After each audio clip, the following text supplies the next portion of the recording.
وشر الأمور محدثاتها وكل محدثة بدعة وكل بدعة ضلالة وكل ضلالة في النار.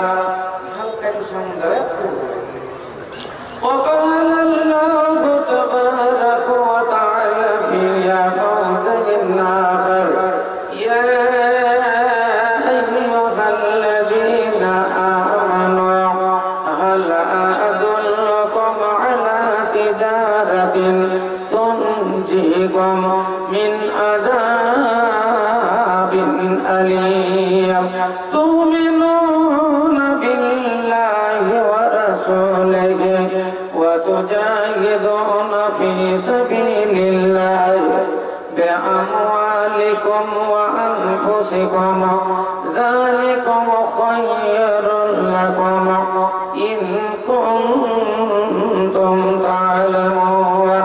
وقال الله تبارك وتعالى في موضع آخر: إنا أعطيناك الكوثر فصل لربك وانحر إن شأنك هو الأبتر.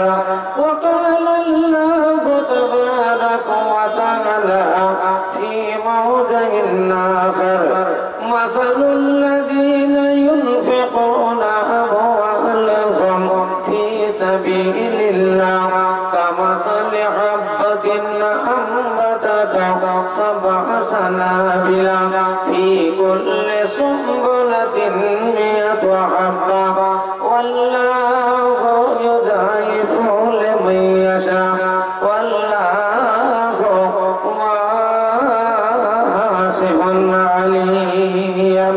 نعرة تكبير لله التكبير. يا ربنا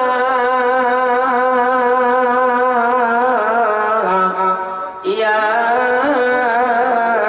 ربنا يا ربنا مرور دلال مودر هلالا رهيلونا مرور دلال مودر هلالا রহিলনা। আরবেতে জন্ম নিলেন আব্দুল্লাহ তার পিতা ছিলেন।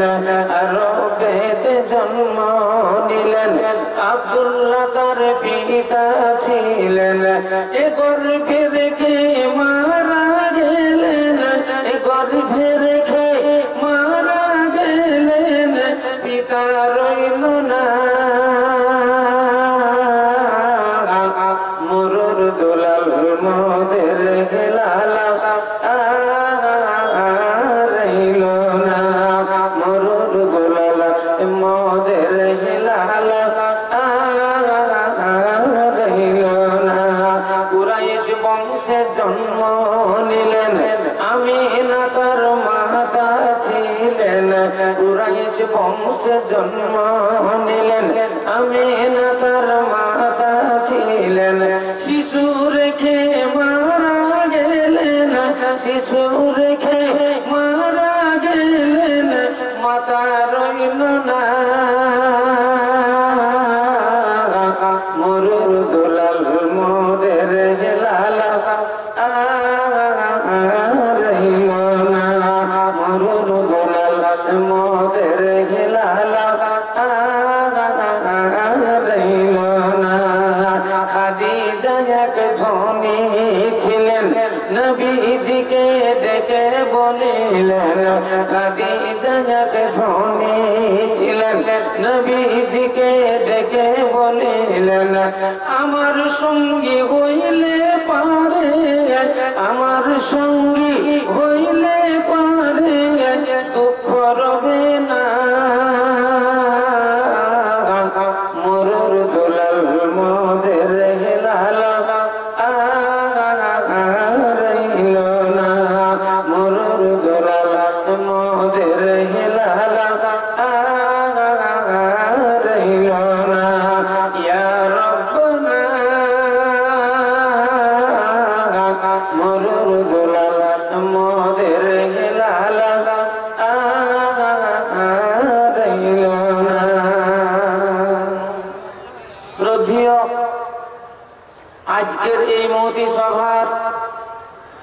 উলামা সভাপতি মহাশয়, উলামায়ে কিরাম, মুআজ্জাজ হাজিরিনে জালসা, পর্দার অন্তরালে আরো রাস্তাঘাটে ছড়িয়ে ছিটিয়ে থাকা অবলা ও সরলা মা ও ভগ্নীগণ, প্রশংসা মাত্রই আল্লাহর, যার প্রশংসা ও গুণগান করে শেষ করা যাবে না।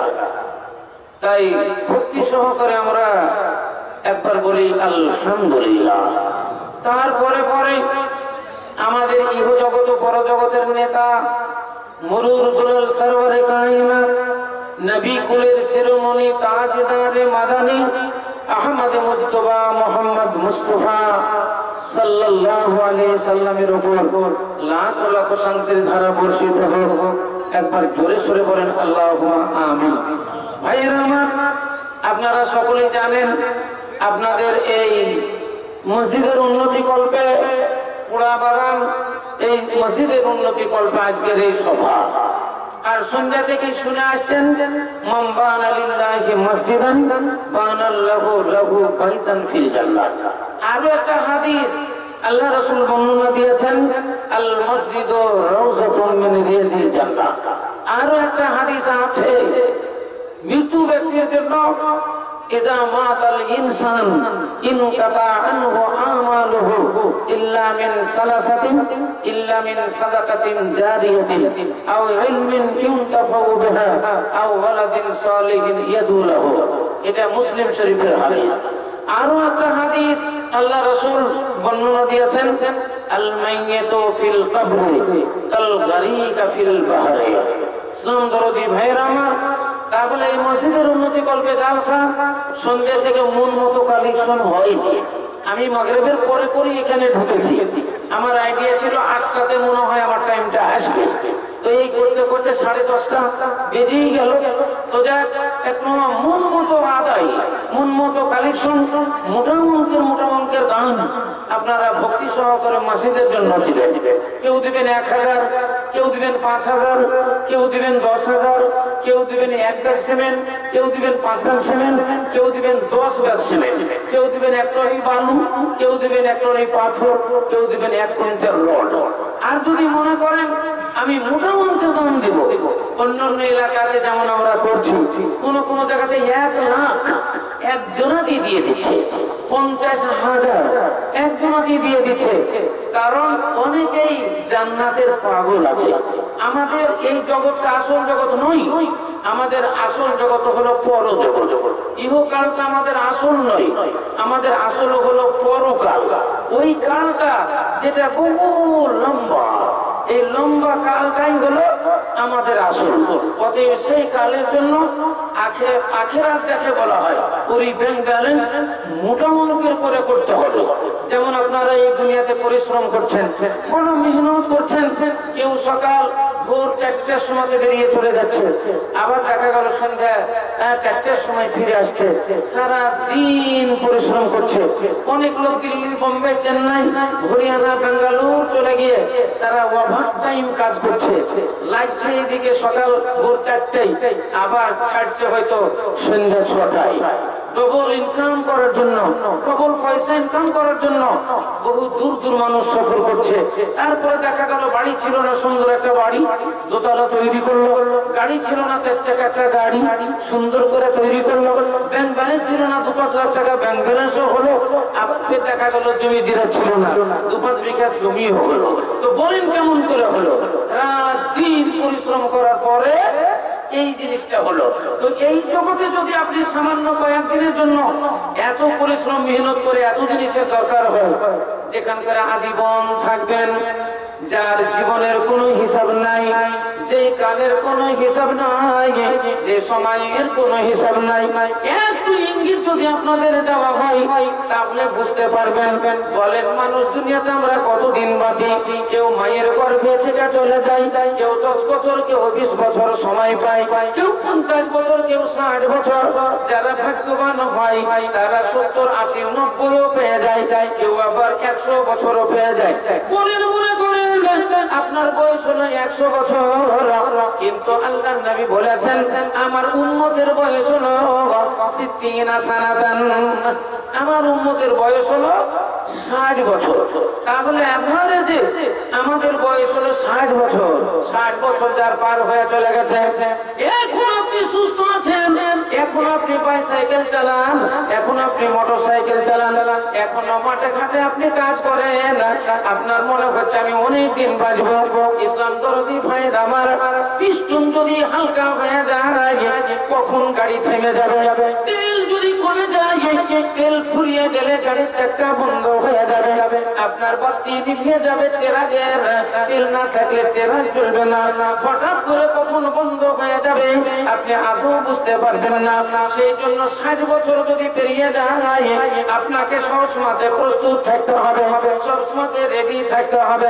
এতদিন যা করেছেন আর ওই কাজগুলো করবেন না, এতদিন বড় অন্যায় কাজ করেছেন, এতদিন মনকে বোঝাতে পারেননি, এতদিন পর্যন্ত সত্য কথা বলতে পারেননি, এতদিন পর্যন্ত সৎ পথে চলতে পারেননি।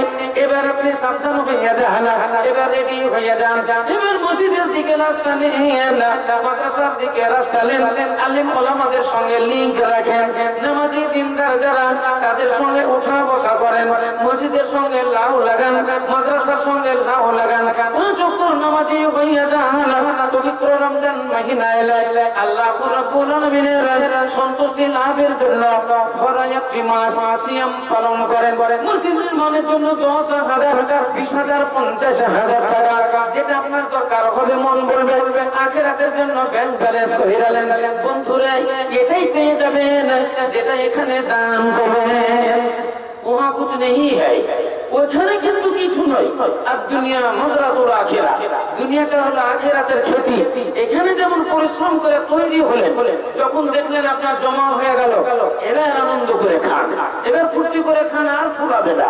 যদি আপনার ভালো মেহনত করে 18 বছর পড়ে আপনি এমএ পাস করে যদি একটা চাকরি পেয়ে যান, 50,000 টাকা বেতন, ডেলি যদি ইলিশ মাছ খান, 1700 টাকা কিলো ইলিশ মাছ ডেলি খেলেও টাকা ফুরাবে না, 700 টাকা কেজি খাসির মাংস খেলেও আপনার পয়সা ফুরাবে না। কিন্তু প্রথম জীবনে যদি হালকা যদি শেষ করে দেন আর আশা পূরণ হইবে না। তাই ওই রকমই আখিরাতের জন্য ব্যাংক ব্যালেন্স করে দিলেন, এটাই পাবেন যেটা ওইখানে পাঠাবে। সাদকাতুল জারিয়া, হ্যাঁ, এমন এমন নেকি করেন যেগুলো আপনার মৃত্যুর পরেও আপনার ঝর্ণার পানির মতো, হাউজে কাউসারের পানির মতো আপনার যেটা কবরে পৌঁছাতে থাকবে। এইরকম দানগুলো করে, ওগুলাই হলো মসজিদের দান, ওগুলাই হলো মাদ্রাসার দান, ওগুলাই হলো ফি সাবিলিল্লাহ। এখানে সেখানে দান করলে হবে না। আল্লাহ কোরআন শরীফের মধ্যে বর্ণনা দিলেন, মাসালুল্লাযীনা ইউনফিকুনা আমওয়ালাহুম ফি সাবিলিল্লাহ। আল্লাহ বললেন ওই ব্যক্তিদের উদাহরণ যারা দান করে, কিন্তু দান অনেক রকমের আছে। পঞ্চরস গান নিয়ে আসলেন, 10,000 টাকা চাঁদা ধরল, আপনি 10,000 টাকা দিয়ে দিলেন। সিনেমা নিয়ে আসা হলো, আপনাকে 20,000 টাকা চাঁদা ধরা হলো, দিয়ে দিলেন। দেখা গেল সার্কাসে নিয়ে আসা হলো, 10,000 টাকা চাঁদা ধরা হলো, আপনি দিয়ে দিলেন। এই দান কিন্তু দান নয়। সেই জন্য মহান আল্লাহ রাব্বুল আলামিন তিনি ওই একটা মিসাল উদাহরণের বর্ণনা দিতে গিয়ে তিনি খাস করে দিয়েছেন ফি সাবিলিল্লাহ। ওই দানটা কিন্তু ফি সাবিলিল্লাহ হওয়া যায়, যে দান করা হলো ওটা ফি সাবিলিল্লাহ, আল্লাহর রাস্তায় হওয়া যায়। আল্লাহর রাস্তায় কোনগুলো? মাদ্রাসা হলো ফি সাবিলিল্লাহ, মসজিদ হলো ফি সাবিলিল্লাহ, ফকির মিসকিন গুলো ফি সাবিলিল্লাহ। আলিম ওলামাদের মধ্যে যারা গরীব শ্রেণীর মাওলানা, গরীব শ্রেণীর আলিম যারা, তারা ফি সাবিলিল্লাহ। তালিবুল ইলম যারা, তারা হলো ফি সাবিলিল্লাহ। আল্লাহর নবী বর্ণনা দিয়েছেন, মান খারাজা লিতালাবিল ইলমি ফাহুয়া ফি সাবিলিল্লাহ।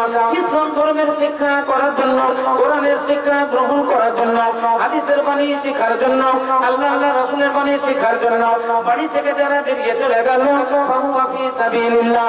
এরা হলো আল্লাহর রাস্তায়। গরীব শ্রেণীর মাওলানা, গরীব শ্রেণীর আলেম, গরীব শ্রেণীর তালিবুল ইলম, এদেরকে আপনি ভক্তি সহকারে 3 টাকা পয়সা জমা দিন, তাদের লেখাপড়ার জন্য কিতাব পুস্তক বইপত্রের ব্যবস্থা করে দেন এবং তাদের জীবিকা নির্বাহের জন্য যেটা দরকার হয় আপনি আল্লাহর রাস্তায় দান করেন। আল্লাহ বললেন এটা হলো ফি সাবিলিল্লাহ, এই নামগুলো ফি সাবিলিল্লাহ। তাই আল্লাহ রাব্বুল আলামিন বললেন ফাহুয়া ফি সাবিলিল্লাহ। এখানে সেখানে টাকা দিলে কবুল হবে না, ওগুলো ফি সাবিলিল্লাহ নয়, আল্লাহর রাস্তায় দান করতে হবে, ওগুলো হলো ফি সাবিলিল্লাহ। ইসলাম দরদি ভাইয়ের আমার, তাহলে একটু আগে তো শুনলেন হযরত ওসমান রাদিয়াল্লাহু তাআলা আনহুর ঘটনা। ওই চেরাগে তেল জ্বলতেছিল, কিন্তু ওই সমাজের দপ্তরে কোনো কাজ ছিল না, সরকারি কোনো কাজ ছিল না। তিনি সরকারি দপ্তরে কাজ করতেন, সেই জন্য চিরাগ জ্বালিয়ে, আলো জ্বালিয়ে, ডিবি জ্বালিয়ে তিনি কাজ করতেন। কিন্তু সেই সমাজের সরকারি দপ্তরে কোনো কাজ ছিল না, তবুও কিন্তু চিরাগ জ্বলতেছিল। তাই তিনি যখন বাড়িতে প্রবেশ করলেন, তার স্ত্রীকে বললেন উৎফুল্লি চিরাগ, চিরাগটা নিভিয়ে দাও। ওনার স্ত্রী বলছে লিমাজা, কিসের কারণে? বলে এখন তো দপ্তরে কাজ নাই, উৎফুল্লি চিরাগ। কিন্তু ওই ভিখারি অন্য আগে পিছে ভাবতে পারেনি, উৎফুল্লি চিরাগ যে বলেছে এটাই ওর কানে গেছে। জিজ্ঞাসা করলো কেন? না তো কেরোসিনের তেল পুড়ছে, ওই জন্য ওর ধারণা হয়ে গেল। এত বড় বখিল যে উৎফুল্লি চিরাগ বলে চিরাগে তেল পুড়ে গেল, চিরাগটা বন্ধ করো, চিরাগটা নিভিয়ে দাও। তাই উনি বলছেন এই উৎফুল্লি চিরাগ যদি বলে তাহলে উনি আমাকে কি দিবে? हमको क्या देगा, আমাকে আর কি দিবে? আমার তো অনেক পয়সা দরকার, আমার বুটামুখের কিছু পয়সা দরকার। এই জন্য তিনি মনে মনে ভেবেছিলেন যে বখিল আমাকে কি দিবে। কিন্তু দিয়েছিলেন কত জানেন? হ্যাঁ, 40 দিরহাম। ওই ভিখারিকে দান করা হয়েছিল 40 দিনার। দিনার মানে হলো সোনার টাকা, দিরহাম মানে হলো চাঁদির টাকা, আর দিনারকে বলা হয় সোনার টাকা, স্বর্ণ মুদ্রা। যার এখনকার যুগে এক ভরি সোনার দাম, আপনি কালকে পশুকার বাজার জানেন? হ্যাঁ, 57,000 টাকা ভরি, 57,000।